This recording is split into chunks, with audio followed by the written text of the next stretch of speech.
I freaking love it. I just think it's Thank you. fantastic. I love Thank you, the textures. I love the attacking of these images, the familiarity you have with these things just slightly altered. I love the Alfred E. Newman thing. I think that there should be a flag with that on it. But I really love the work. It's really fantastic. So anyway. Thank you, sir. Yeah. I really appreciate that. No, it's great. And so you know, we talked a little bit about what you wanted to chat about. I don't know, you've seen these. We just kind of jump in and chat. I do have your work ready to share when you want to talk about them. What I'd like to do is I'd like to maybe share the images, and then you'll see them, and then maybe you can give some feedback on the work. But let's start with you introducing yourself and telling people a little bit about what you do, because you obviously are you have your hands in a lot of different mediums. So yeah. So my name is Bradford Salamon, and I've been a full-time artist for about 30 years, a little more than that. And like you say, I've done other things. I've done some curating.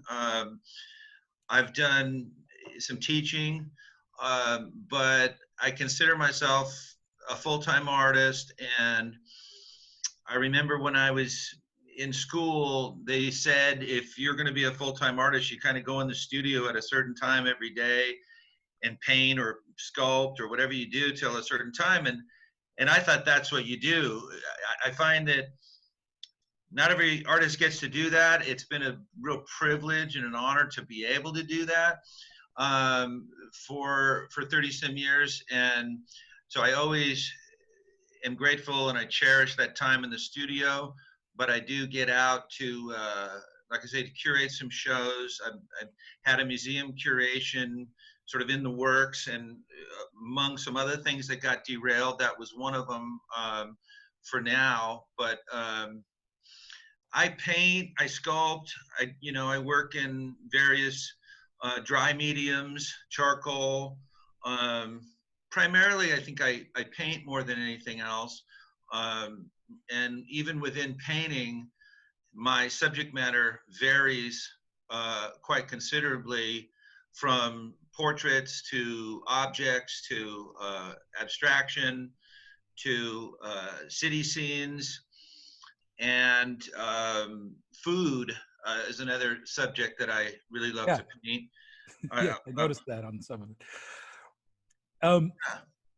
You know, so you just in what you just said, I've got a few things that I want to ask you about already. So I'm not sure which one to ask first. I'll ask the one that's a throwaway question, kind of just out of curiosity, because I do hear it a lot when I talk to professional artists, is when they say that they say, I consider myself. Yeah. So I don't want to turn that into the topic, but it is interesting that's, what do you think that is? Well, I think it's not really for me to decide in a way. I mean, I come in and I make stuff, and in a way, it's not complete until there's some kind of audience. There's somebody who appreciates it. There's somebody who is affected by it. So it's all kind of a presumption, this whole thing. And some people may say I'm an artist, and some may say I'm not. I don't really know.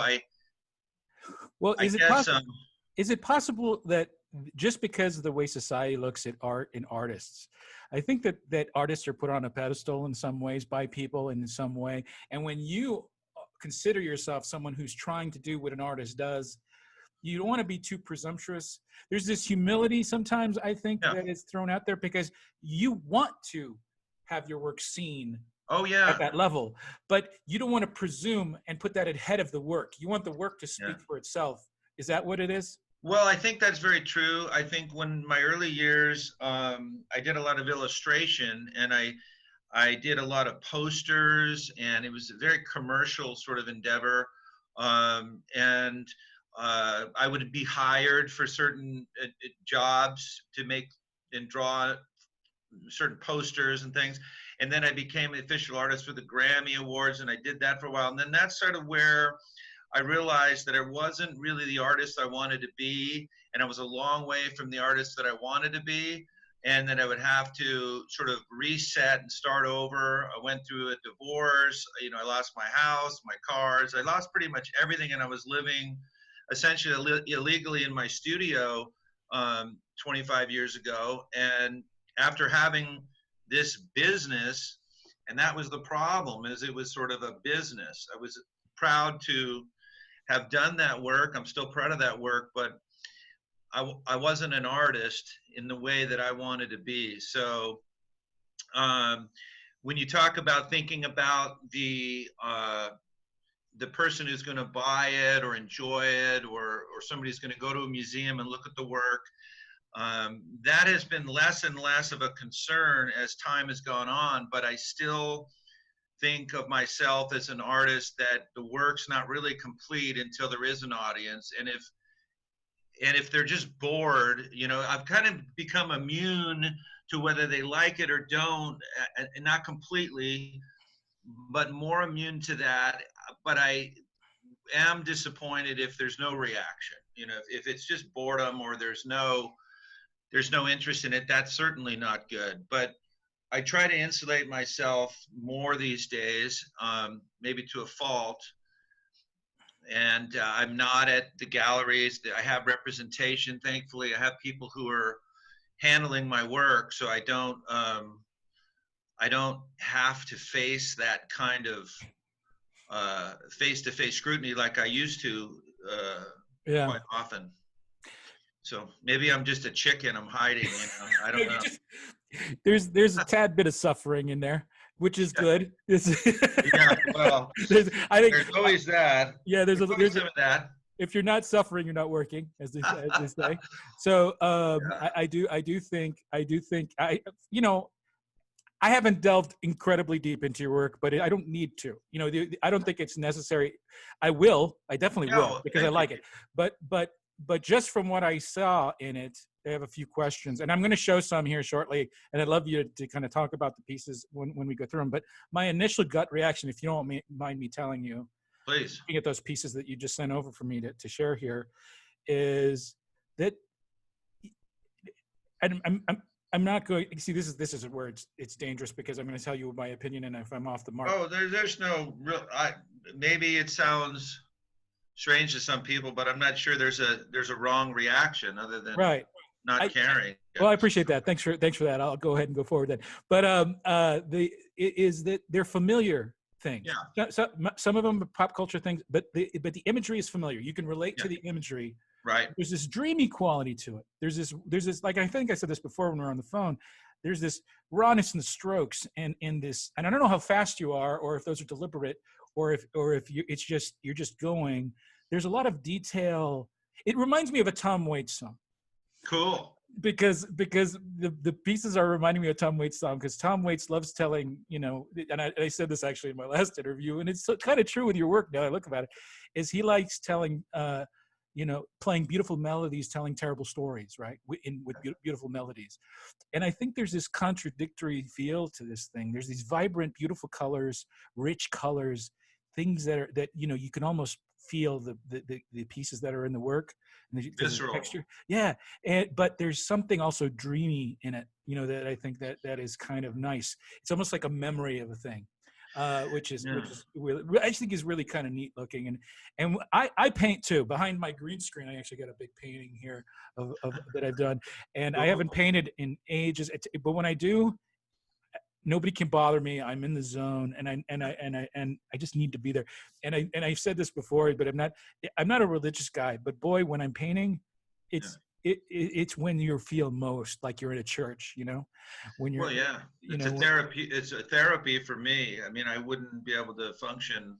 I don't think I'd be here, not being overly dramatic, but you can ask my first wife or my current wife or my daughter. I mean, if I didn't have it, I don't know what I would do. I mean, it's a very therapeutic. I was a musician back in the early days, playing a lot of bands and so forth, and living in Hollywood, and that was a similar kind of experience. But that was a group effort, so to speak, that could be derailed outside my own control. Right.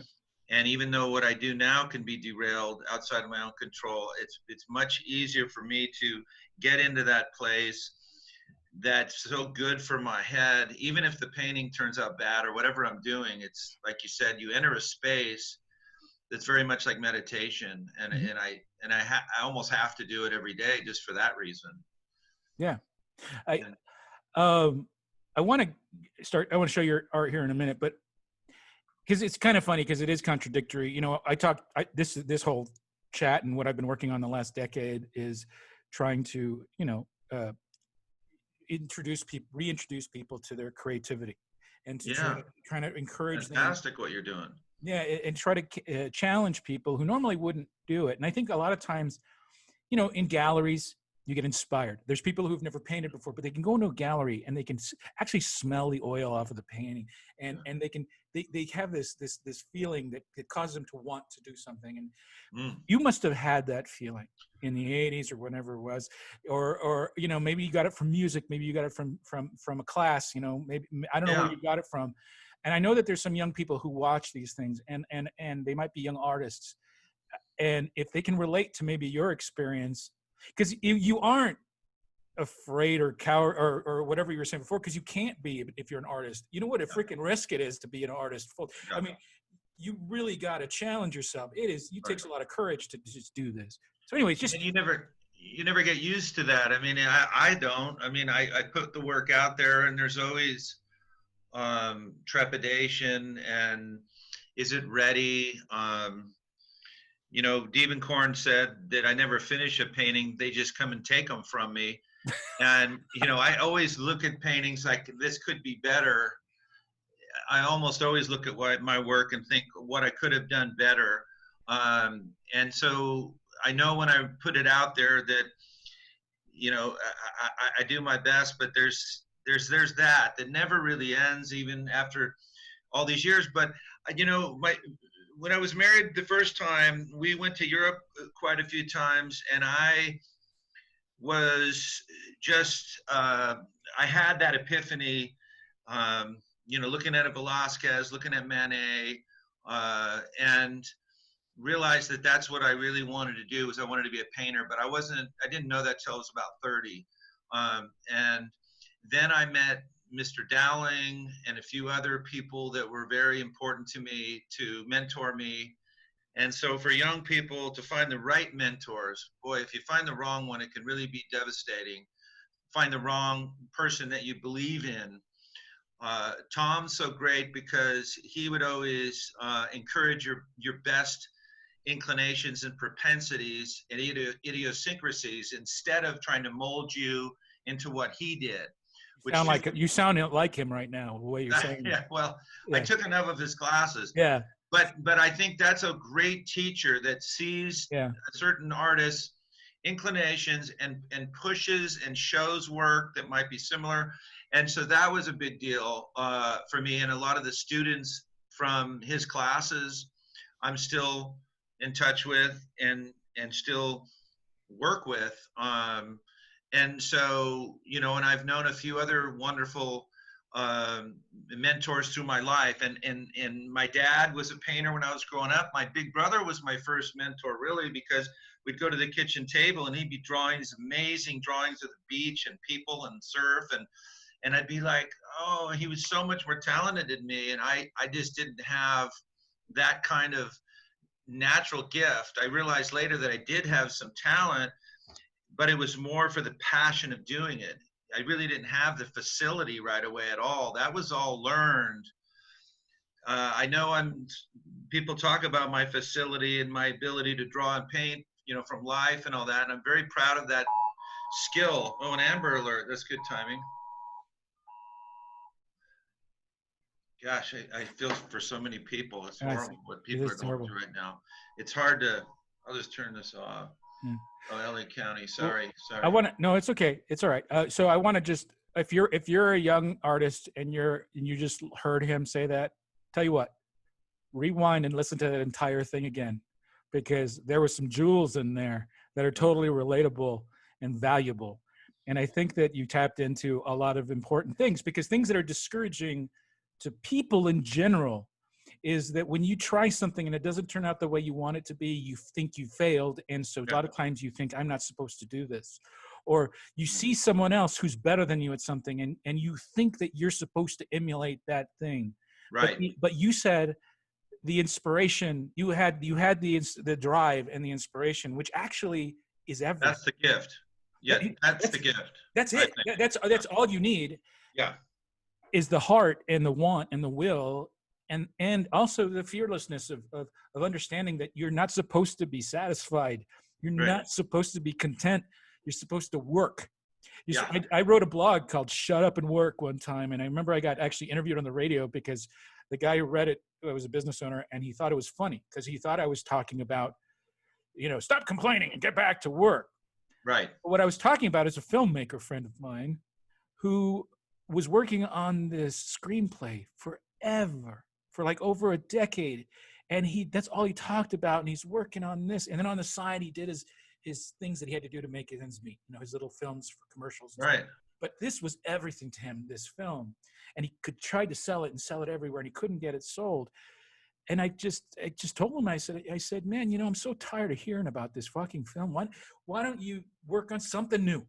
Yeah. If it's a short thing, and put a lot of energy into that, and not worry so much about selling it into Hollywood or to New York, whatever agencies or whatever, and puts a little bit more of your effort into even the little stuff that you're doing on the side. Yeah. Get some satisfaction out of your work, because if you put it all into one thing and your expectations are so high, it's miserable. And it's miserable. Anyway.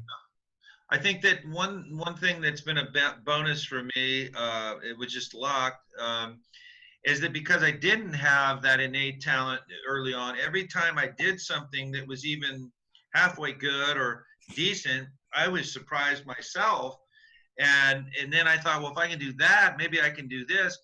But like my brother, and I've known other artists that just had a certain facility and talent right away, they're kind of bored with the idea. I have three daughters, and my two youngest, one of them is very naturally gifted. Whether they really both are in different ways, but one's more of a natural and one wants it more. So, it's always trying to do something that maybe you thought you couldn't, that really keeps driving me. Like, well, that seems like kind of too much of a bite to try to chew. But I think I'm going to go for it. And then when it works, it keeps you excited. It keeps me in the studio. That's why I keep experimenting with mediums and materials that aren't typical, with my sculpture and so forth, and different subject matter that is outside of my comfort zone. And I've had galleries that have had problems with that because they don't want to follow me down these strange paths. But that's been sort of a blessing and a curse, if you will. I guess a better businessman would find one sort of widget to make and keep cranking them out. But I confuse people a lot, and that's part of the fun. Do you editorialize in your work? You mean, how do you mean that? I mean, I guess I'm speaking about the Alfred E. Newman piece because it is clearly an editorial kind of in some way. Like a narrative. Yeah, there's a lot of that painting can't sit on a wall and not have a conversation start in front of it. I mean, there is things, it inspires a conversif because there's relatable themes there, and I'm just wondering if sometimes that's part of it. I don't know if in saying that it diminishes the work, because I don't think so. I actually worked as an editorial cartoonist for a while, and it was an interesting job because your job was to piss people off, and it was interesting to find the different ways to do that. I still find myself doing that sometimes in the stuff I write. But anyway, I'm just gonna jump in and just start showing some of your work, and maybe you can start talking about it. Will I be able to see it? I don't know. Oh yeah, you should be able to see it. Yeah. Okay. So tell me if you can. Okay. Yeah, I see that. Okay, perfect. So what we'll do is maybe we'll go through them, and so is this oil? Yeah, that's oil. It looks squashed to me, like it's been. It won't be. It won't be in the. Okay. If it looks like that, it's probably your monitor, but on my end, it won't be. I'll fix it. I'll make sure it doesn't look that way. Cool. Well, this one sort of just happened early on in in the pandemic. And Alfred is somebody I painted in various forms before. So I thought I would have some fun with it and relieve some stress of my own, and make some light of what me worry. And here he's almost frozen in time. His yo-yo isn't moving and his plant's dead. And so I had some um, fun with that. Again. That's really that's really interesting that Yeah. you said his yo-yo isn't moving. Yeah. Because it's a still piece, and it does illustrate like it's just sitting there. Like you do actually. I did have a sense that the thing is just hanging there, right? But it is a yo-yo. In that sense that it's moment in time where he's just said, okay, I'm not moving. Apparently I can't do anything, or something bad's going to happen. But what me worries. So yeah. I think we all felt that at a certain point. Like, what can I do? I can't.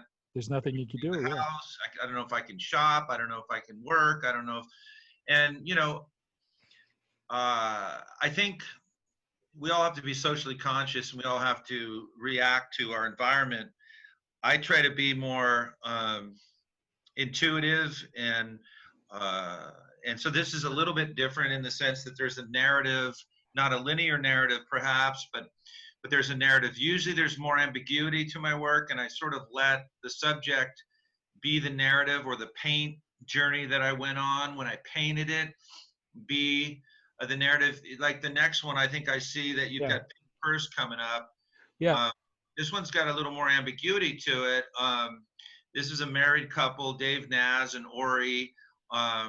She's a former porn star who's now on the board that decides who gets in the Porn Hall of Fame. So we have this cheap vessel that she's holding, this cheap red plastic cup that she's waiting for it to be filled. He's a very well-known photographer and a film buff. So we've got some great movie posters there. The cat relates to the sex, and the Balthus book in the back. Certainly anybody familiar with the work of Balthus would relate to this composition. And so it's called Pink Purrs, again, a pink sort of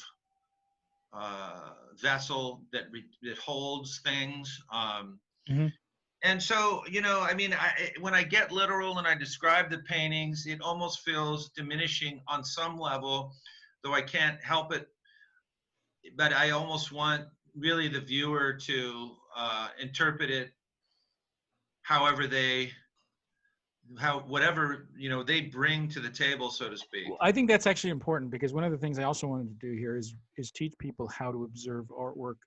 And I think, that seems odd, is to say that you have to teach people, but I think nowadays it's not about teaching them. Maybe it's introducing them to new ways to experience art. And I think that because it's not something, because now everything's throwaway art, throwaway experiences with art.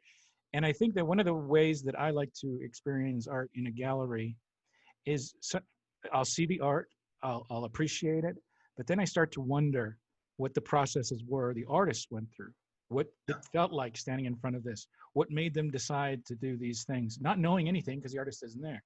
But you make these broad assumptions.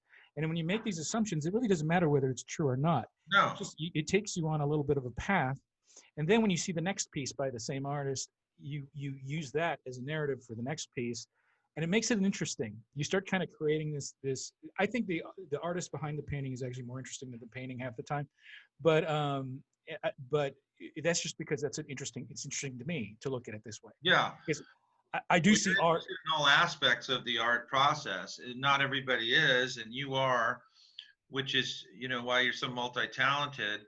But I think if the painting makes a person understand a little bit more of the world they live in, or a little bit better understanding of themselves, that's if they get emotional reactions, sure, all that's great.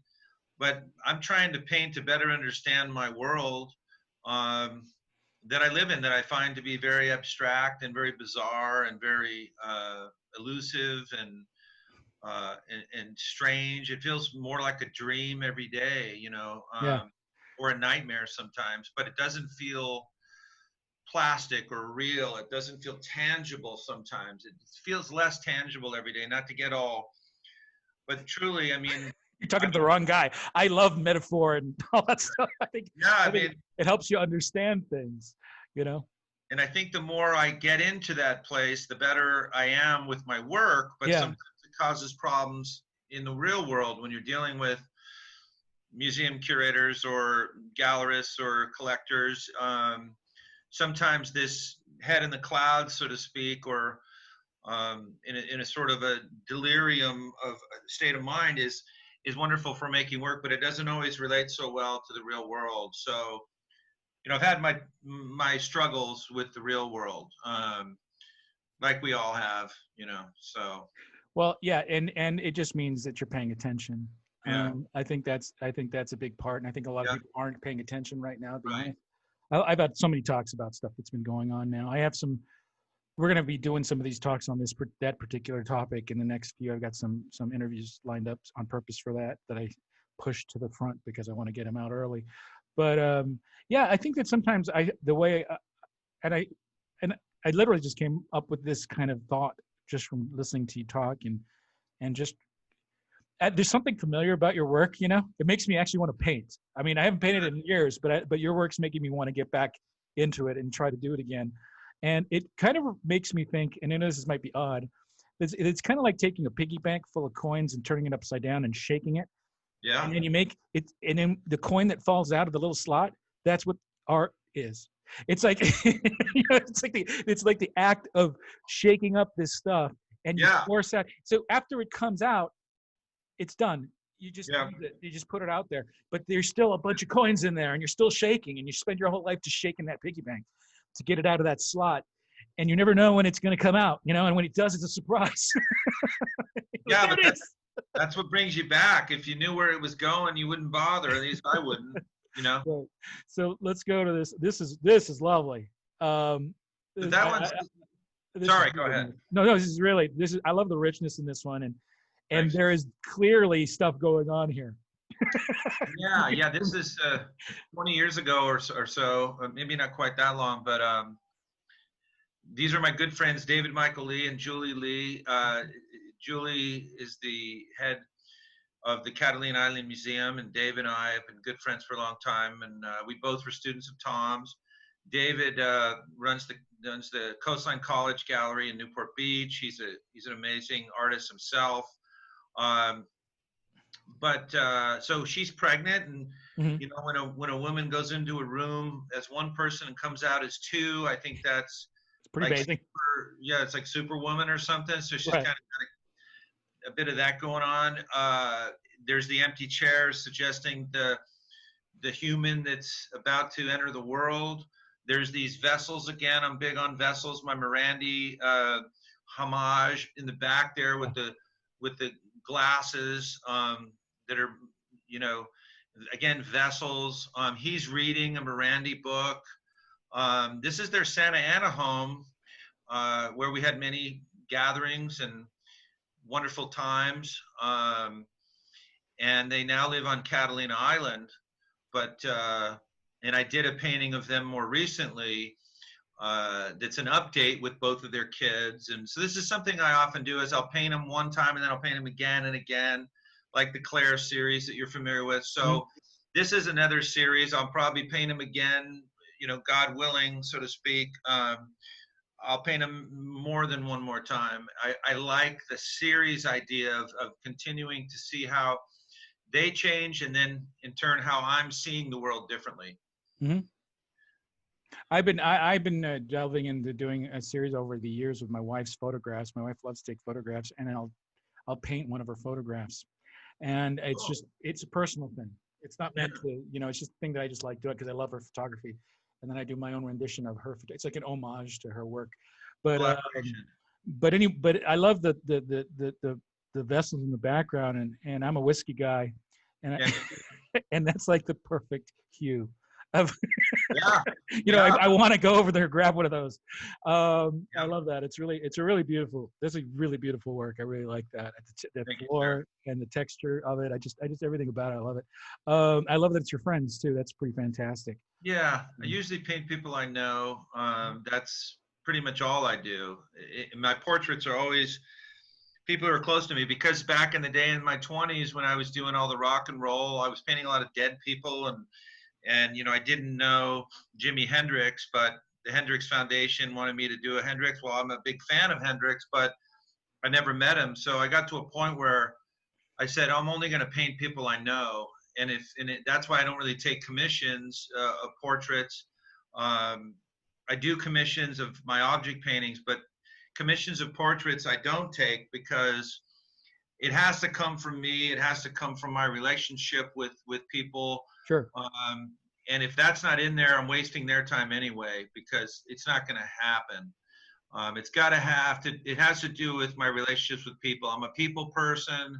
One of the reasons I'm suffering right now, along with everybody else, is because I do hide in my studio. I love my time by myself, but that's because I get to go out and I get to have fun with my friends. I get to see my friends work. I get to go to parties, and I love that part too. And when you take that part out, not only am I missing that, but my alone time isn't quite as fulfilling, maybe, because I don't have the other side to counter. So it's been hard, but I don't want to complain with all the things that people are going through right now. I really have no right to complain. I'm just trying to absorb what's going on and interpret it So in any way that I can. let me ask you a question real quick.